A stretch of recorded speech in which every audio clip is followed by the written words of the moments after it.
যে খাবারগুলো, বাচ্চাদের যে বিভিন্ন খাবার এবং মেডিসিনগুলো, আমরা আপনাদেরকে অনুরোধ করব যদি আপনাদের থাকে আপনারা দিয়ে যাবেন, যদি আপনারা দিতে চান, আপনাদের না থাকে তাহলে কাইন্ডলি আপনারা একটু কষ্ট করে কিনে এনে যদি দেন তাহলে আমাদের কাজটা একটু সহজ হয়, আমরা এই জিনিসগুলো দ্রুত পাঠাতে পারি।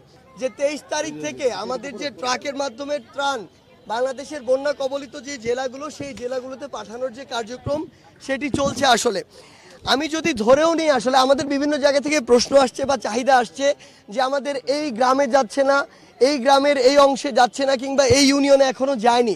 সো এই বিষয়গুলোতে আমাদের কিছু আসলে আবদার আছে বা চাওয়া আছে। এই চাওয়াগুলো বাংলাদেশের যারা সামর্থ্যবান মানুষ রয়েছেন তাদের প্রতি।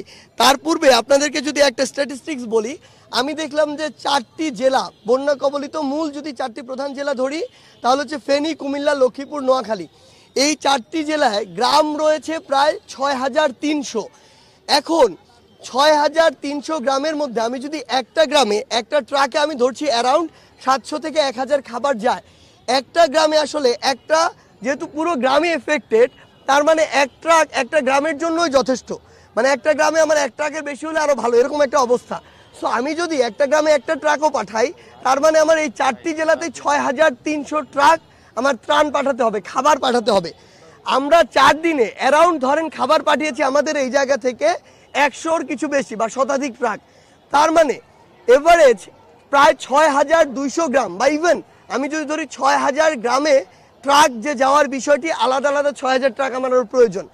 আমরা এই জন্য আমাদের জায়গা থেকে যেটি আসলে করেছি, আমরা উপজেলা প্রশাসন বরাবর পাঠিয়েছি, যে কোনো উপজেলা বা সদর উপজেলা। কারণ প্রত্যেকটি গ্রাম সম্পর্কে, গ্রামে কার নিড, এই বিষয়গুলোর লিস্ট আসলে উপজেলা প্রশাসনের কাছে একটি থাকে সামারি আকারে। সো তাদের কাছে পাঠিয়েছি এ কারণে যে ওই প্রত্যেকটি এরিয়া ইন্ডিভিজুয়াল চেনা আমাদের জন্য টাফ, এক। দ্বিতীয়ত ওই উপজেলার কোন রাস্তাগুলোর কি অবস্থা, সেই জায়গাগুলোতে আমাদের এই ট্রাকগুলো নিয়ে যাওয়া আমাদের জন্য অনেক বেশি সমস্যার।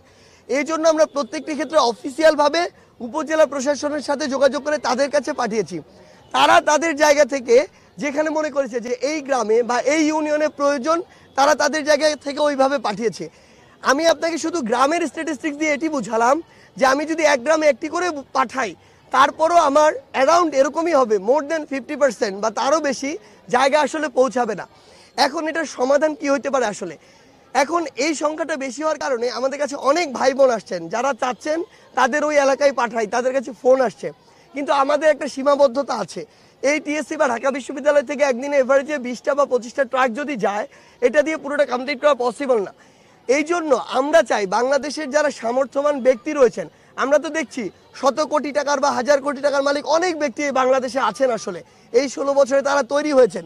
তো তাদের আমাদের জায়গা থেকে আমরা রেসপেক্টফুলি প্রথমে আহ্বান জানাচ্ছি, এই টাকা কিভাবে হয়েছে এটা আমরা প্রশ্ন করতে চাই না আপাতত, এটা নিয়ে আমরা একসময় কথা বলবো।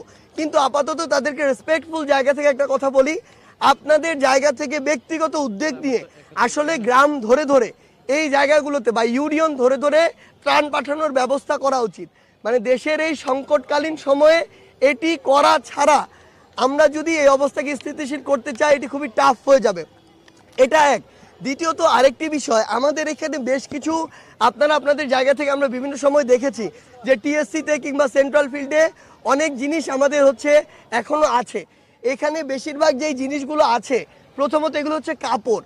এখন আপনি আমাকে বলেন, যখন এই বন্যা কবলিত একটি অবস্থায় একটা মানুষ আবদ্ধভাবে একটা আশ্রয় কেন্দ্রে বা কোনো একটি সিকিউর জায়গায় থাকে, সেখানে আসলে কাপড়টা কতটা ইম্পর্টেন্ট বা কাপড়টা এই মুহূর্তে দিয়ে এটা কতটা যুক্তিযুক্ত। আমার ধরেন লিমিট আমি 10টা ট্রাকই পাঠাবো বা 25টা ট্রাক পাঠাবো। সো আমার তো খাবারটা বেশি ইমার্জেন্সি। এক কাপড় পরে মানুষ চাইলেও 10 দিন থাকতে পারে, কিন্তু একটা খাবার না খেয়ে মানুষের 3 দিন থাকা তো সম্ভব না। সেই জায়গা থেকে আমরা খাবারটিকে প্রায়োরিটি দিচ্ছি এবং অবস্থা কিছুটা স্বাভাবিক হলে, বন্যার পানি কিছুটা নেমে গেলে এই কাপড়গুলো যেভাবে ডিস্ট্রিবিউট করা যায় সেভাবে দিব। এই জন্য এখন এখানে কাপড়গুলো দেখে হয়তো কিছুটা মনে হচ্ছে অনেকের যে আমাদের ত্রাণগুলো এখানে থাকছে। ত্রাণ থাকছে না, প্রত্যেক দিন তো ত্রাণ আসছে, সেগুলো জমা হচ্ছে। এমন যদি হতো যে এখন আমাদের যতগুলো এখানে ত্রাণ আছে তার ডাবল কোনোদিন আপনি একদিন হঠাৎ করে দেখছেন, তার মানে আমাদের কিছু স্টোর হয়ে গিয়েছে, থেকে গিয়েছে, এমনটা কখনো হয় না। প্রত্যেক দিন আমরা আগের দিনেরগুলো সারা রাতের মধ্যে প্যাক করে ফেলি, আবার সকাল থেকে আসা শুরু করে। এই জন্য আমাদের এখানে আছে, বাট বেশিরভাগই কাপড়। সো সেই জায়গা থেকে আমরা বলি এই কাপড়গুলো আমরা পাঠাবো, জাস্ট পানির অবস্থা যদি কিছুটা স্বাভাবিক হয়, কিছুটা নেমে যায়। আরেকটা জিনিস হচ্ছে আমরা এখন যারা রয়েছে আসলে তাদেরকে অনুরোধ করব কাপড় না পাঠিয়ে, সেটা আমরা আরও 7 দিন 10 দিন পরে করতে পারি। আমাদের আসলে ত্রাণের প্রয়োজন, অর্থের প্রয়োজন। ত্রাণটা আপনারা যদি নিজেরা কিনে পাঠাতে পারেন সেটা আমাদের জন্য আরও সহজ হয়, কারণ আপনারা যখন অর্থ দিয়ে যান সেই অর্থ নিয়ে আমাদের আরেকটা টিমকে বাজারে যেতে হয়, আবার সেখান থেকে আনতে হয়। এখানে আসলে অনেকগুলো সেক্টর কাজ করতে হয় এই জায়গাটুকুতে, এবং আমরা যারা, শুধু আমরা না, আপনারা হয়তো এই জিনিসগুলো ওই অঞ্চলটুকুতে প্রথম ফেস করছেন, সেই জায়গায় এটি করা আমাদের জন্য আসলেই কিন্তু চ্যালেঞ্জ।